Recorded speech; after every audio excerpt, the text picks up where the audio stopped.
नमस्कार सबैजनालाई एलिना घिसिङ मिना ब्लगमा यहाँहरू सबैजनालाई स्वागत गर्न चाहन्छु। आज पनि युवराज खनालले लेख्नुभएको प्यारी छोरीलाई चिठी लिएर आएकी छु। उहाँ हुनुहुन्छ तनहुँबाट, हाल पोखरा। हुनु त प्रविधिले दिनहुँ जसो स्क्रिनमा आमन्ने सामन्ने गराइदिएकै छ, तर पनि कुरै कुरामा मेसो नपरेका केही मनका कुरा र केही भोकाइबाट सिकेका जीवन सिपका कुरा आज यो पत्र मार्फत तिमीसम्म पुगोस् भन्ने सोचले लेख्ने जागर बढेको छ। तिमी हुर्किरहेको समाजको प्रकृति र प्रवृत्तिसँग म र मेरो बाबुको जीवनशैली तुलना गर्दै अगाडिको गोरेटो ठम्माइ दिँदो हो त तिमी प्रष्ट हुन सक्थ्यौ र म पनि सन्तुष्ट। अफसोस, त्यो सुनौलो समय हामीले गुमाएका छौँ। मलाई थाहा छ तिमी प्रश्न गर्नेछौ, किन बाध्यता वा अवसर, लाचारी या महत्त्वाकांक्षी। उत्तर छान्न तिमी स्वतन्त्र छौ, किनकि दोषी म र मैले बाँचेको परिवेश थियो। म सानो छँदा एक दिन स्कुल जाँदै थिएँ। स्कुल खोला तरेर धेरै टाढा जानुपर्ने थियो। बाटोमै चप्पलको तुना चुडियो। चप्पल हातमा झुन्डाएर माथिसम्मै बाटोको छेउछाउ ल्याक्टो चकलेटको खोल खोज्दै गए, फेला पारिन। कोहीसँग सलाई मागेर पोल्ने साहस त छँदै थिएन। स्कुल नजिकैको बनमाराको बुट्टामा चप्पल लुकाएर म चुपचाप खाली खुट्टा कक्षा कोठाभित्र पसे र एकै पटक 7औं घन्टी सकिएपछि अन्तिममा निस्किएँ। त्यो दिन दिशा र पिसाब रोक्न खर्चेको ताकत सम्झिँदा मैले टेकेको जमिन आज पनि थर्किए जस्तो लाग्छ। घर पुगेर पहिले चप्पल अनि पेटको बोझ हल्का पारे। आमासँग पेट सन्चो नभएको र अब 2 दिन स्कुल जान नसक्ने बताए। आमाले बडो मायाले पेट मसार्दै तातो तेल पेटमा दलिदिनुभयो। पेट हल्का भयो, तर मन चाहिँ चप्पलको तुनामै अल्झिरह्यो। त्यस्ताका मसँग झेल्नका लागि अभावहरू प्रशस्तै थिए, तर जुझ्नका लागि साहस एकदमै कम थियो। पछि तिम्रा कलिला गोडाका ससाना औँलाहरू हेरे र ती दिनहरू सम्झिए अनि मन अलि कठोर गरेर तिम्रा लागि राम्रो चप्पलको खोजीमा निस्किए। मेरो स्कुलको जागिर थियो, तर पनि म धेरै भौतारिए र निकै टाढा पुगे। आज तिमीलाई चप्पलको खाँचो छैन, तर नयाँ चप्पलमा तिमी ठाटिएर हिँडेको हेर्ने मेरो चाहना अझै पुरा भएको छैन। मेरी आमा जस्तै तिम्री आमा संसारकै सर्वोत्कृष्ट आमा हुन्। सबै आमाहरूको दुःखको मूल्य कहिल्यै सकिँदैन जस्तो लाग्छ छोरी। आज तिमी छोरी छौ, भोलि कसैको बुहारी बन्नेछौ अनि मम्मी र हजुरआमा। हाम्रो समाजमा भएका महिलाले महिलामाथि गर्ने व्यवहारको मारमा तिमी पनि पर्न सक्नेछौ। तिमीले मम्मीलाई सानोमा तोते बोली गर्दै सँगै सम्बोधन गरेर बोलाउँथ्यौ। मम्मीको नाम सङ्गीता भएर सँगै भनेकी हौ, जुन सुन्दै झन् सुन्दर, प्यारो र मायालु लाग्थ्यो। दुनियाँको उत्कृष्ट स्याहार र संस्कार तिमीले तिम्रो मम्मीबाट पाएकी छौ र पाइराख्नेछौ। त्यसैमाथि तिमी थप जिम्मेवार बोक्न परिस्थितिले बाध्य बनाएको छ। बाबा र मम्मी साथमा नहुँदा बाबा र मम्मीबाट पाउने माया, स्याहार र संस्कार फुपू दिदी र हजुरबुवा हजुरआमाबाट मात्रै पायो। माया र स्याहार गरे पनि बाबा मम्मी साथमा भए जस्तो हुन्न भन्ने कुरा राम्ररी थाहा भए पनि हामीले थियो छोरी, सरी। त्यसैले तिमीलाई जन्माएर हुर्काउँदै एक लायक मानिस बनाउन फुपूहरू, हजुरबुवा र हजुरआमा अनि मम्मीको कति लगन र मेहनत लागेको होला तिमी पक्कै अनुमान लगाउन सक्नेछौ।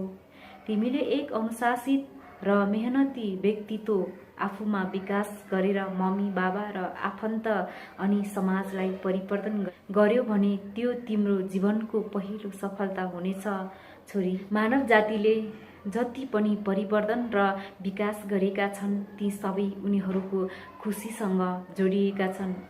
ढुङ्गे युगबाट जङ्गल हुँदै सभ्यता विकासको चरम उत्कर्षमा आइपुग्दा मानव जाति सोचभन्दा ठिक उल्टो निकै अशान्त, बेचैन, एक्लो र अझै अमानवीय हुँदै गएको छ। खुसीले मानिसलाई निकै दौडाएको छ र मानिस त्यसकै पछाडि कुदिरहेका छन्। मेरो बुझाइमा खुसी आफैभित्र छ।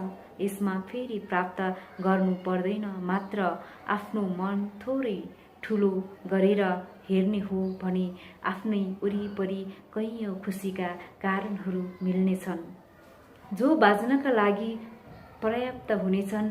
तिमीसँग उपलब्ध स्रोत र सामग्रीको सही प्रयोगले ससाना खुसीहरू सँगाल्दै तिमी आफ्नो र आफ्नो वरिपरिका माहौल सुखद बनाउन सफल हुनेछौ। मेरो प्यारी छोरी, जब तिमी परिवारबाट हुर्केर एक वयस्कको रूपमा समाजको हिस्सा बन्नेछौ, तिम्रो सामु एक निकै स्वार्थी, भ्रष्ट र तिमीले सोचे भन्दा अझै कुरूप मन भएका मानिसहरूको जमात पाउनेछौ। समाज परिवर्तनशील छ र यसले प्रशस्त समय लिन्छ।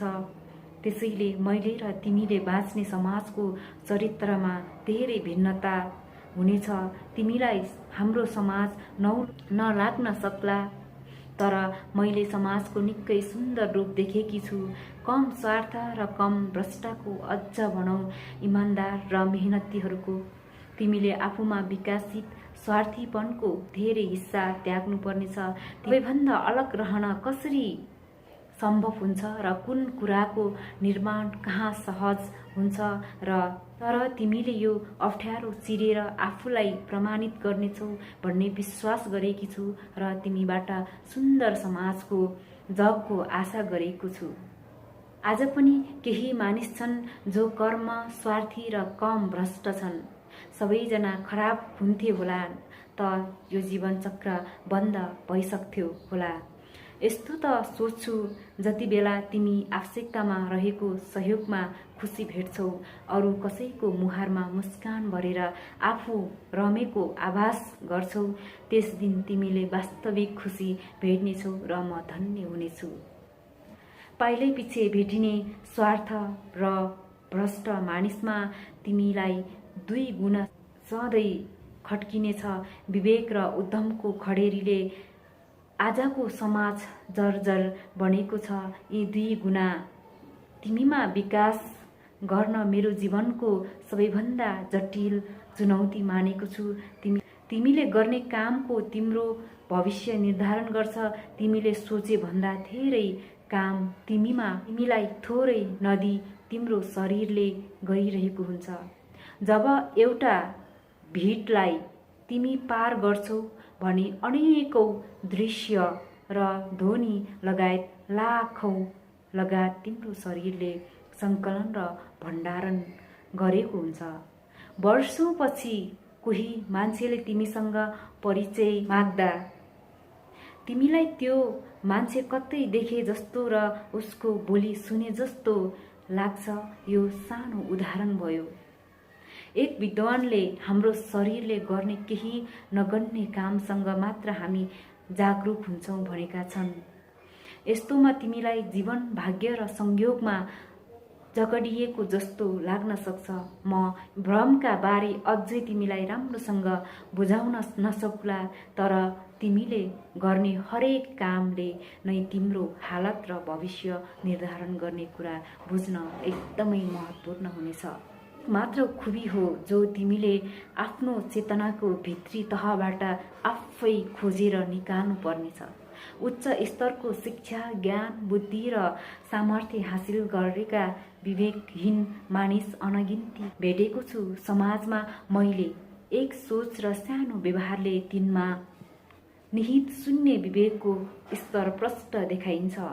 विवेकले तिम्रा दिमागमा पैदा हुने सोच र तिम्रो व्यवहारलाई निर्देशित गर्दछ। तसर्थ सही सोच र शालीन व्यवहारका लागि तिमीले विवेकपूर्ण व्यक्तित्व आफूमा विकास गर्नुपर्ने। विवेकशील उद्यमशीलताले समाज साँच्चै सुन्दर बन्न सक्छ। मैले तिम्रो लागि सोचेको सुन्दर भविष्य यस्तै यस्तै छ सायद। तिम्रो मम्मी तिमी सानै छँदादेखि नै तिमीलाई डाक्टर बनाउन चाहन्थिन्। तिम्रो मम्मीको इच्छा चाहनालाई पूरा गर्न म हरसम्भव प्रयासरत रहे। तिमी 1 साल डाक्टरको तयारी रहँदा नाम ननिस्किए इन्जिनियरमा भर्ना गराए पनि पुनः डाक्टरमा नाम निस्किएकोले तिम्रो र तिम्रो मम्मीको चाहना अनुसार नै MBBSमा भर्ना गरे। आशा छ तिम्रो र तिम्रो मम्मीको चाहना अनुसार एक सफल डाक्टर बनेर निस्किनेछौ। तिमीलाई यस धरतीमा ल्याउने क्रममा तिम्रो मम्मीले धेरै असहज र जटिल शारीरिक अवस्थाबाट गुज्रिनु परेको थियो। मेरो कमजोर स्थितिको कारणले तिम्रो मम्मीले पाउनुपर्ने सुलभ र स्तरीय उपचार सहज हुन सकेन, जसले गर्दा उनको मनमा यो सोच पलाएको हुनुपर्छ तिमीलाई डाक्टर बनाए अप्ठ्यारोमा परेकोहरूको सहज उपचार टेवा पुर्याउने उनको चाहना साँच्चै मनन योग्य छ। तिमी जुन काम गर्नेछौ पुरा अनुशासन, मेहनत र लगनका साथ गर्नेछौ। काम गर्दै जाँदा सधैँ सफल नहुन पनि सक्छ। तिमी अझै सिक्नेछौ र फेरि प्रयास गर्नेछौ। कहिल्यै हार नमानी निरन्तर काम गर्नेछौ। सफलता एउटा पाटो हो जसले तिमीलाई अझै काम गर्ने जागर दिनेछ, तर तिम्रो आत्मसन्तुष्टिलाई तिम्रो जीवनको गतिशीलताले तौलिनेछ। जीवनको उत्तरार्धमा मेरो जीवन कति सफल रह्यो भन्ने भन्दा म जीवनमा कति क्रियाशील रहे भन्ने सवाल तिमीले आफूलाई गर्नेछौ। यसो भनिरहँदा सफल जीवनको प्रतिफल स्वरूप मर्सिडिजमा हुइकिरहेको मान्छे आफ्नो साइकल अतीतलाई सबैभन्दा सन्तुष्टिका साथ सम्झिरहेको दृश्य मेरो दिमागमा चलिरहेको छ। यो कुरा आजको साँझ आँगनको डेलमा म तिम्रो कपाल मुसार्दै तिमीलाई सुनाउन सक्थे। मेरो सफलताको भोकले मबाट त्यो सन्तुष्टि खोसिदिएको छ। मैले जीवनमा गरेको कैयौँ दुःख र प्रयास अर्थहीन देखिएका छन्। मेरो उत्तर चढावपूर्ण जीवन भोगाई, सिकाइ र पीडाले रुमालिए तापनि तिमीलाई म भइकन सन्तुष्टि जीवन जिउन प्रेरित गर्नेछु। हरेक सवालको तार्किक जवाफ यसै हो भनेर परिभाषित गर्ने स्थितिमा आइसकेको छैन। समय अपरिभाषित र अपराजित छ, त्यसैले समयको बहावसँगै तिमी पनि हरेक सहज र असहज स्थितिको भागीदार हुनेछौ र सबै स्थितिको सामना गर्न सक्नेछौ। जीवन अनुभव हुने सुख दुःख, हाँसो रोदन, हार जित र मिलन बिछोड जस्ता प्रक्रियाहरू सामान्य हुन्। हरेक मानिसले अति सुखद र अत्यन्तै दर्दनाक अवस्था आफ्नो जीवनको कुनै न कुनै कालखण्डमा भोगेकै हुन्छ भन्ने सुनेको र पढेको थिएँ। आज तिम्रो मम्मी र मैले पनि त्यही अवस्था र परिस्थिति भोगेका छौँ। आफ्नो दिनचर्या, आफू र आफ्नो वरिपरिको परिवेशमा घट्ने विभिन्न घटनामा तीव्र प्रतिक्रिया जनाउने बानीले समय चक्रमा आफूमाथि आइलाग्ने विपद र परिस्थितिको समेत सहज सामना गर्न सक्ने क्षमता खियाइदिँदो रहेछ। जस्तो सुकै परिस्थितिमा पनि बोल्न, हिँड्न र बाँच्न विवश हुँदो रहेछ मानिस। सम्झ, एकमात्र यस्तो असत्य हो जसको प्रयोगबाट तिमीले आफ्नो जीवनमा विषम अवस्थालाई सन्तुलित तरलबाट अवतरण गराउन सक्नेछौ। एक समझदार व्यक्तिले मात्र आफ्नो परिवार र सिङ्गो समाजलाई सही दिशा दिन सक्छ। तिमीले यस्तै सोच समझ पूर्ण व्यक्तिको रूपमा आफ्नो जीवन अघि बढाएको हेर्न चाहन्छु। तिमी मात्र होइन छोरी, तिमी जस्तै धेरै नेपाली छोरीहरू छन्। सबैले औपचारिक मात्र होइन, दुःखद अवस्थामा बाबा मम्मीलाई सेवा गर्ने वातावरण बनाओस्। बाँकी कुरा गर्दै गरौँला। अहिलेलाई बिदा। तिमीलाई धेरै माया गर्ने उही तिम्रो बाबा युवराज खनाल। यो वास्तविक कथा तपाईलाई कस्तो लाग्यो फेरि पनि यस्तै यस्तै कथाहरू लिएर आउने नै छु। आजको लागि बिदा हुन्छु। हस्त, नमस्ते, धन्यवाद।